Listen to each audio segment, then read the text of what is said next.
Sini saya akan mempresentasikan sebuah materi yang berjudul Tujuan dan Batas Kepemimpinan Pendidikan. Apa sih itu batas-batas pendidikan?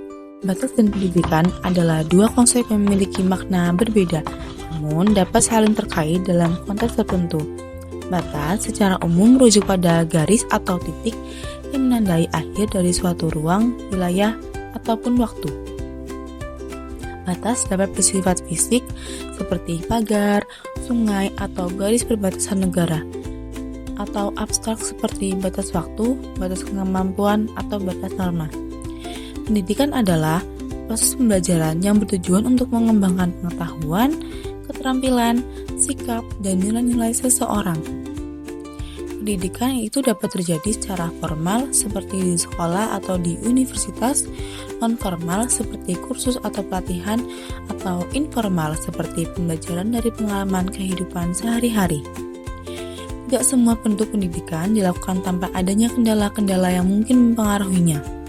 Tidak mungkin menyelenggarakan pendidikan sebagai tujuan tanpa memperhatikan batasan-batasan yang mengatur bagaimana pengaruh-pengaruh itu berkaitan dengan berbagai unsur. Maka dari itu, terdapat 5 aspek batas-batas pendidikan, yaitu yang pertama, batas-batas pendidikan dari aspek segi pendidik.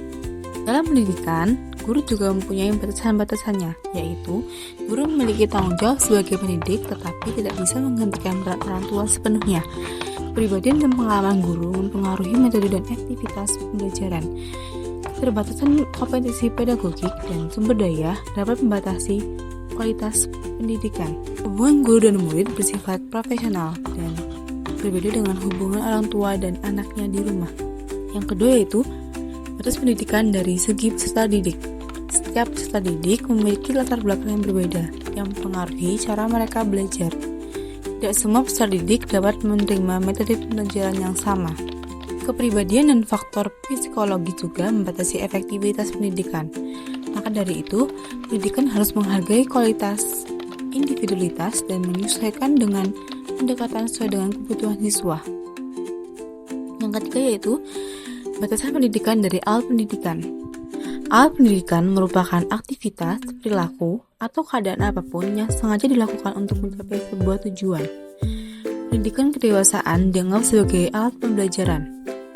Langenfeld 1980 mengklasifikasikan 5 kategori sumber daya pendidikan, yaitu yang pertama, perlindungan, yang kedua, kesepahaman, yang ketiga, kesamaan arah dalam pikiran dan perbuatan, yang keempat, perasaan bersatu, yang kelima, pendidikan karena kepentingan diri sendiri. Selanjutnya yang keempat yaitu batas pendidikan dari aspek tujuan. Tujuan pendidikan dibagi menjadi 2 sifat, yaitu tujuan pendidikan bersifat mikro atau kecil yang bertujuan untuk membantu anak menjadi dewasa atau membantu generasi muda tumbuh.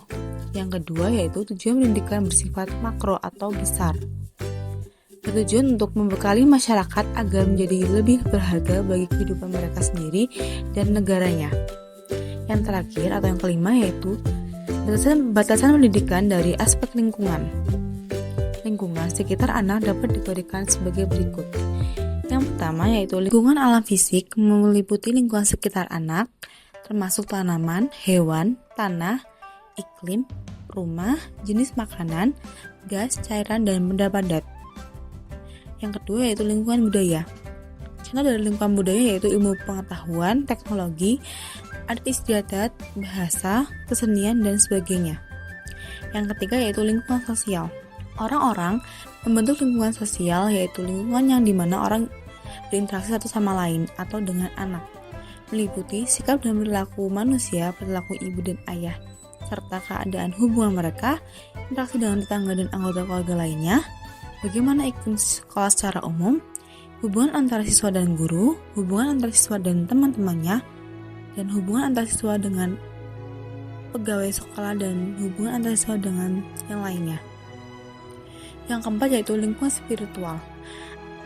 Contoh dari lingkungan spiritual yaitu agama, nilai-nilai keluarga, komunitas, lokal, dan konsep-konsep yang muncul dalam masyarakat di lingkungan tinggal anak.